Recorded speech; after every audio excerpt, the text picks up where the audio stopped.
जिस कारण ऑक्सीजन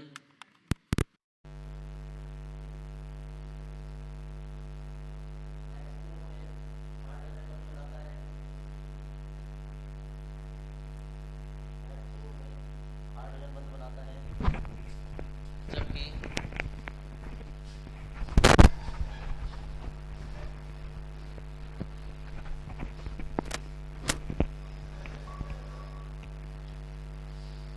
जबकि H2S में सल्फर हाइड्रोजन बंध नहीं बनाता है।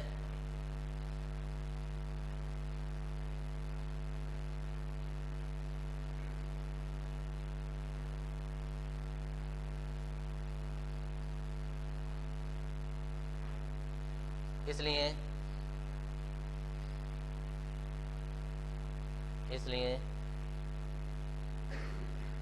H2O द्रव अवस्था में पाया जाता है।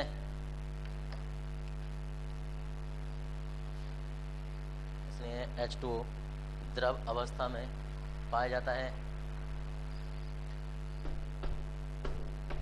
नई लाइन से लिखेंगे, नई लाइन से। इसी प्रकार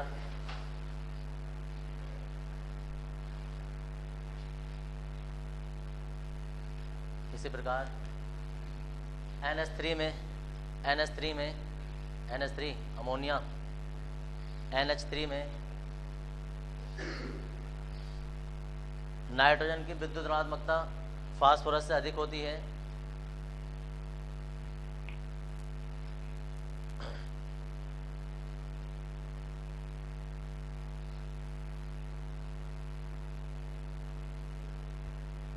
नाइट्रोजन की विद्युत ऋणात्मकता फास्फोरस से अधिक होती है, जिस कारण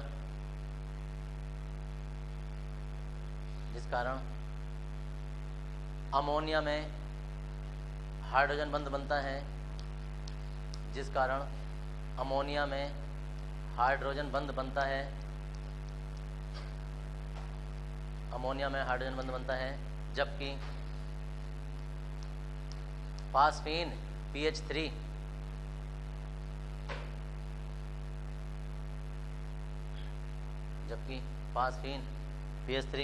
में हाइड्रोजन बंध नहीं बनता है।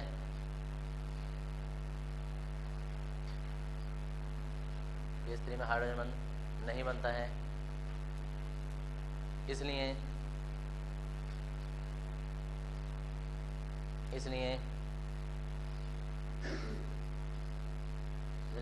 अमोनिया द्रव अवस्था में पाया जाता है, जबकि PH3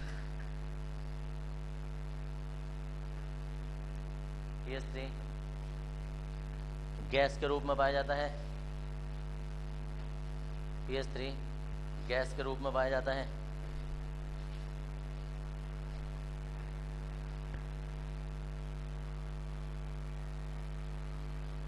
इसके बाद तुम लोग जो है 2 पेज छोड़ोगे, ठीक है जी, 2 पेज।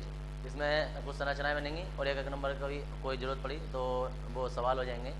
तो 2 पेज छोड़ोगे और चैप्टर नंबर नेक्स्ट डालेंगे, चैप्टर नंबर 8। 2 पेज, पेपर नहीं, पेज छोड़ेंगे।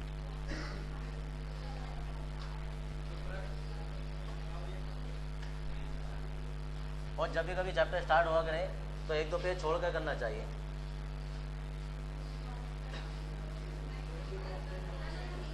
नमस्ते जी। वालेकुम सलाम जी।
इस पे बैठ जाओ।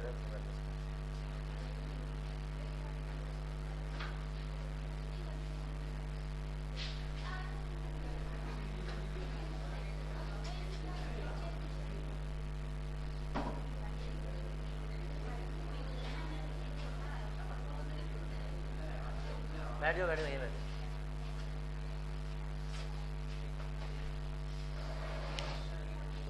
चल बैठ।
हाँ जी।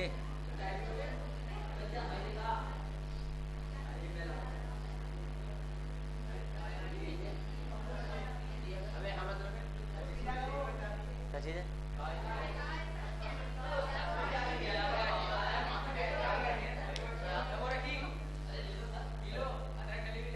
अरे कोई बात नहीं।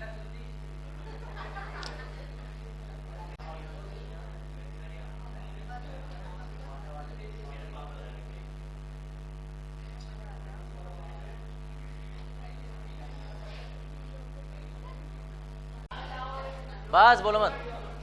आवर्त सारणी में समूह थर्ड ए,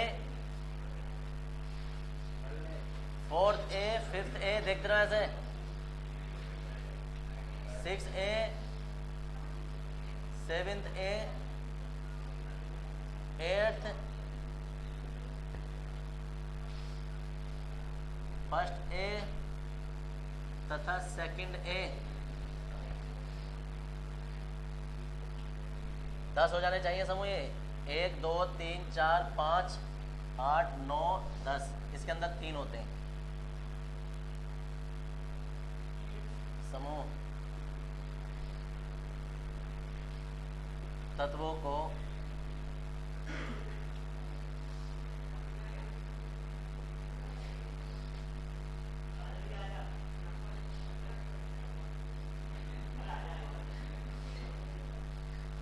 डी ब्लॉक के तत्व कहते हैं।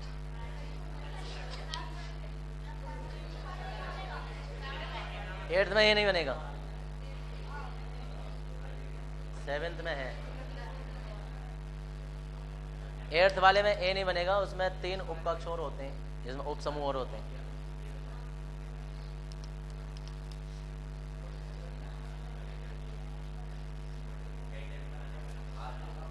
लग रहा अभी पूछो तो कितने पेज छोड़ने हैं, तब पता चलेगा।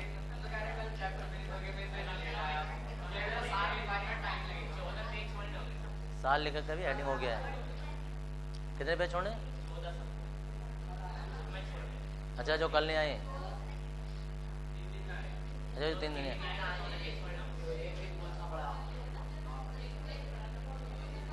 पढ़ाई बराबर होती है। तुम आगे पीछे घूम रहे हो। परसों आए थे 10 हो गया होता है।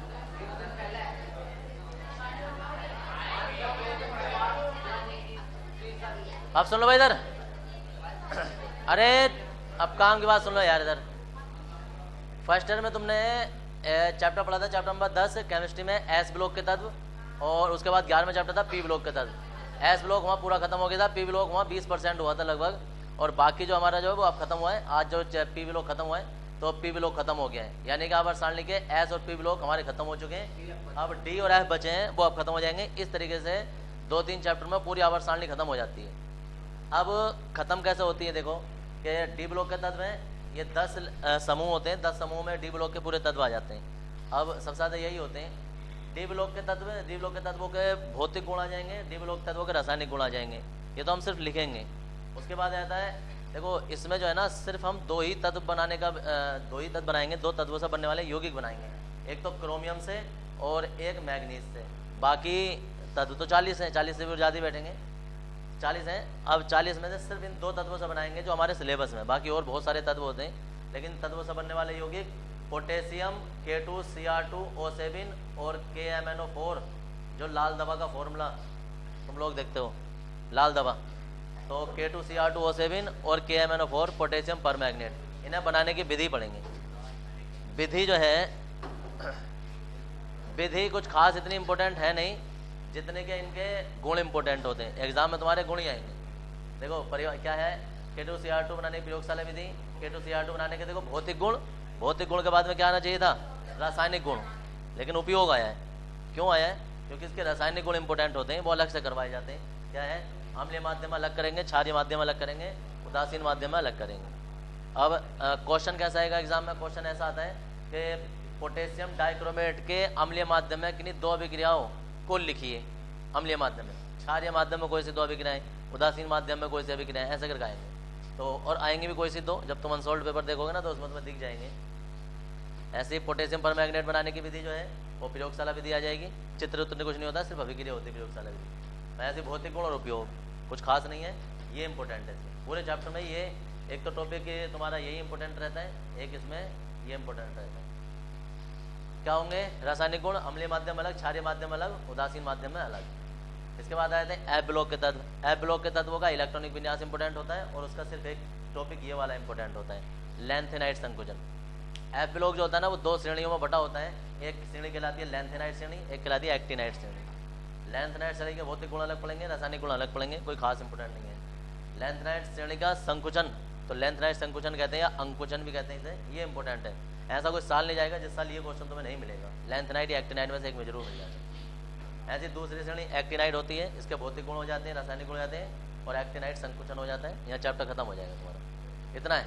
अब तुम लोग क्या करोगे, एक तो यही है कि अभी डी ब्लॉक में ये बनाऊंगा, ठीक है जी, ऐसा करके बनाते हैं हम इसके पूरे जितने होते हैं। बाकी इधर को आवर्त सारणी सब लोगों ने देखी होगी, इस तरीके से होती है। तो ये हमारा डी ब्लॉक है, ठीक है जी। अब ये डी ब्लॉक मुझे पूरा बनाना है और बनाऊंगा अभी मैं, लेकिन डी ब्लॉक तुम लोग जैसे तैसे बनाओगे वो ठीक है, लेकिन मैंने इससे पहले ही बोला था पी ब्लॉक में भी कि तुम लोग जो है एक आवर्त सारणी खरीद लो, 5-10 रुपये की आती है, और ख़रीद नहीं सकते तो प्रिंट आउट निकलवा लो, वो भी 5-10 रुपये का निकलेगा, कलर वाला 10 रुपये का। तो प्रिंट आउट निकाल के और लगा लो, वो तुम्हारे पी ब्लॉक में भी काम देगा, डी ब्लॉक में भी काम देगा, दोनों चैप्टर में काम देगा। इसलिए अरे बस इसके बाद आते हैं जो वो बनाएंगे, इस इतने पेज में ये डी ब्लॉक बनेगा हमारा ऐसे करके, और इतने पेज में नहीं बनेगा। अगर तुम फोटोकॉपी निकलवाओगे तो भी वो इतने पेज में लगेगी। तो इतनी जगह छोड़ के अगले उसमें डाल देंगे डी ब्लॉक के तत्वों के भौतिक गुण, इतने को।